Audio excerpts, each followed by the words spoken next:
বাংলাদেশের সংবাদপত্র জগতের একটি ঐতিহাসিক এবং সুপরিচিত নাম দৈনিক জনকণ্ঠ।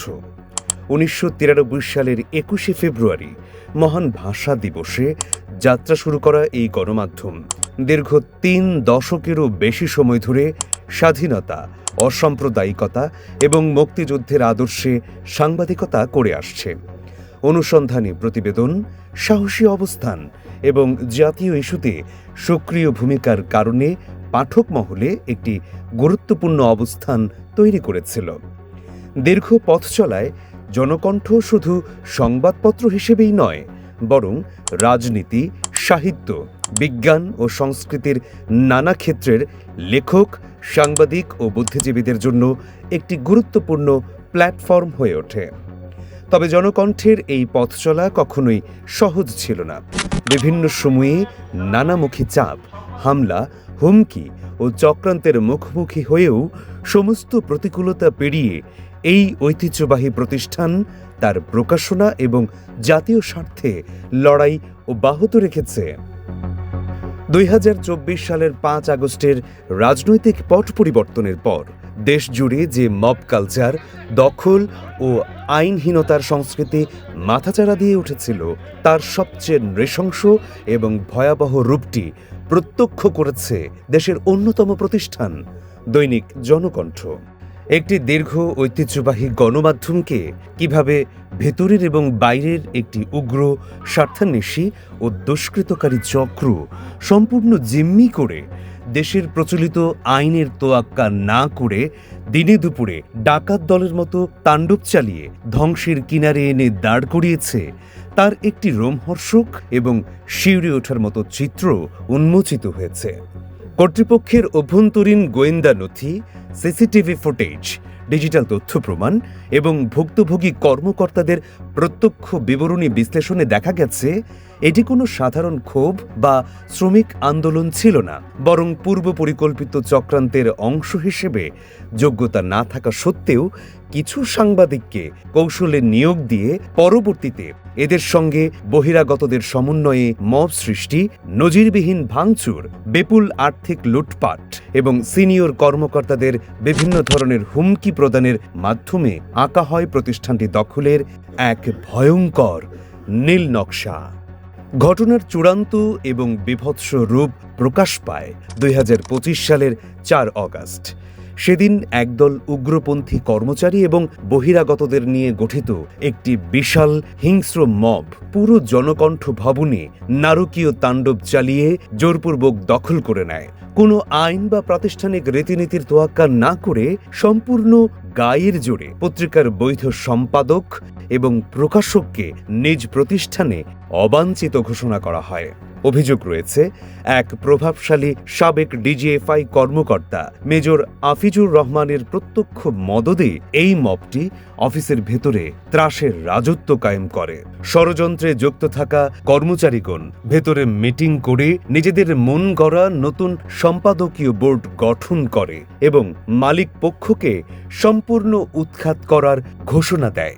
একটি স্বনামধন্য জাতীয় দৈনিকের প্রধান কার্যালয় প্রকাশ্য দিবালোকে উগ্রবাদীদের কাছে জিম্মি হলেও তৎকালীন প্রশাসনের রহস্যজনক নীরবতা এই নারকীয়তাকে আরও উস্কে দিয়েছিল। অভিযোগে আরও বলা হয়, ভবন দখলের পর শুরু হয় মধ্যযুগীয় কায়দায় লুটপাট এবং চুরির মহোৎসব। উগ্র কর্মচারীদের ওই চক্রটি ভয়াবহভাবে অফিসের ক্যাশ সেকশনে হামলা চালিয়ে ভাঙচুর, নগদ অর্থ আত্মসাৎ এবং গুরুত্বপূর্ণ নথিপত্র হরিলুট করে নিয়ে যায়। এমনকি অফিসের প্রধান ভল্ট ভাঙার চেষ্টার ঘটনাও ঘটেছে। ঘটনার দালিলিক প্রমাণ না রাখতে ভবনের অধিকাংশ সিসিটিভি ক্যামেরা অকেজো করে প্রশাসনিক দায়িত্বে থাকা কয়েকজন কর্মচারীর উপর শারীরিক হামলা চালানো হয়। তদন্তে আরও এক অবিশ্বাস্য ও চরম অনৈতিক তথ্য বেরিয়ে এসেছে। এই অরাজকতার মধ্যে প্রতিষ্ঠানের অধিকাংশ কর্মচারী ইচ্ছাকৃতভাবে নিয়মিত অফিসে না এসে অফিসের কোনো কাজ না করে মাসের শেষে সিন্ডিকেটের শক্তির জোরে মোটা অঙ্কের টাকা বেতন দাবি করে জোরপূর্বক তা আদায় করতেন। দখল পরবর্তী সময়ে এই নজিরবিহীন অরাজকতা, বিজ্ঞাপন বিভাগের অসাধু চক্রের চরম নিষ্ক্রিয়তা এবং স্পন্সরদের ভয়ভীতি দেখানোর ফলে প্রতিষ্ঠানটি প্রতি মাসে 1 কোটি টাকারও বেশি আর্থিক ক্ষতির সম্মুখীন হতে থাকে। এদের উগ্রতা ও সহিংসতা ভয়াবহ রূপ ধারণ করে। 2026 সালের 12 জানুয়ারি বকেয়া বেতন এবং প্রশাসনিক পরিস্থিতি নিয়ে বৈঠকে আব্দুর রহিম সহ কয়েকজন উগ্র কর্মী আকস্মিকভাবে হিংস্র হয়ে ওঠে। তারা সিনিয়র এক্সিকিউটিভ ডিরেক্টরের উপর সরাসরি শারীরিক হামলা চালায়। এর চেয়েও ভয়ঙ্কর ও শ্বাসরুদ্ধকর পরিস্থিতি তৈরি করা হয় 2026 সালের 16 মার্চ। বোনাস ও বেতনের অজুহাত তুলে হেড অফিসের 3 জন কর্মকর্তাকে প্রায় 72 ঘন্টা খাবার এবং প্রয়োজনীয় ওষুধ না দিয়ে পৈশাচিকভাবে একটি রুমে আটকে রাখে। সবচেয়ে বড় জালিয়াতির ঘটনাটি ঘটে 1 এপ্রিল 2026 তারিখে। এই চক্রটি সম্পাদক ও প্রকাশকের ডিজিটাল স্বাক্ষর এবং অফিসিয়াল লেটারহেড জাল করে অনলাইনে একটি ভুয়া প্রজ্ঞাপন জারি করে যে দৈনিক জনকণ্ঠ চিরতরে বন্ধ হয়ে গেছে। এই একটিমাত্র জালিয়াতির মাধ্যমে পত্রিকার বাজার, বিজ্ঞাপনদাতা এবং কোটি কোটি পাঠকের আস্থা এক রাতে ধূলিসাৎ করে দেয়া হয়। এত বড় ধ্বংসযজ্ঞ, লুটপাট, ভল্ট ভাঙা, চরম জালিয়াতি, কোটি কোটি টাকার আর্থিক ক্ষতি, ভুয়া পরিচয় ব্যবহার, দখল চেষ্টা সহ নিজের জীবনের ওপর বিভিন্ন হুমকি আসার পরও জনকণ্ঠের মালিকপক্ষ সম্পূর্ণ মানবিক এবং আইনি অবস্থান বজায় রেখেছেন। যেখানে দৈনিক জনকণ্ঠের স্বাভাবিক আয় কার্যত বন্ধ হয়ে গিয়েছিল, সেই চরম লোকসানি পরিস্থিতির মাঝেই পবিত্র ঈদুল আজহার বোনাস, পাওনা ও বকেয়া সহ মে মাসের সম্পূর্ণ বেতন সমস্ত কর্মকর্তা কর্মচারীদের পরিশোধ করে দিয়েছে কর্তৃপক্ষ, যা দেশের কর্পোরেট ইতিহাসে এক বিরল দৃষ্টান্ত। তবে শৃঙ্খলার প্রশ্নে কঠোর অবস্থান নিয়েছে কর্তৃপক্ষ।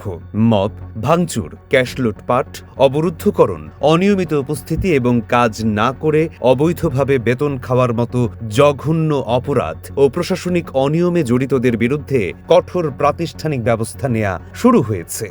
এর অংশ হিসেবে সাংবাদিক কর্মচারীদের বৈধ বেতন, ভাতা ও টার্মিনেশন বেনিফিটস সহ চাকরি থেকে চূড়ান্ত অব্যাহতি দেয়া হয়েছে।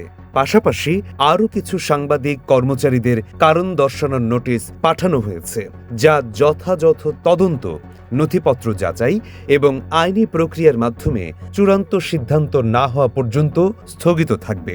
একই সাথে প্রতিষ্ঠানটিকে সম্পূর্ণ নতুনভাবে বাঁচিয়ে তুলতে সম্পাদকীয়, আইটি, অ্যাকাউন্টস ও সার্কুলেশন বিভাগ সহ জনবল পুনর্গঠনের মাধ্যমে পত্রিকার কার্যক্রম আবার চালু করার উদ্যোগ গ্রহণ করেছে। কর্তৃপক্ষ স্পষ্টভাবে জানাচ্ছে যে এই সামগ্রিক পুনর্গঠন প্রক্রিয়া সম্পূর্ণরূপে প্রশাসনিক, সাংগঠনিক এবং আর্থিক ব্যবস্থার আলোকে প্রতিষ্ঠানের দীর্ঘমেয়াদী স্থিতিশীলতা, পেশাদারিত্ব এবং একটি সুস্থ নিরাপদ কর্মপরিবেশ নিশ্চিত করার স্বার্থেই পরিচালিত হচ্ছে। সমস্ত প্রতিকূলতা ডিঙিয়ে দৈনিক জনকণ্ঠ ভবিষ্যতেও দায়িত্বশীল সাংবাদিকতা, সত্যনিষ্ঠ সংবাদ পরিবেশন এবং জাতীয় স্বার্থে কাজ করার অটল অঙ্গীকার পুনর্ব্যক্ত করেছে।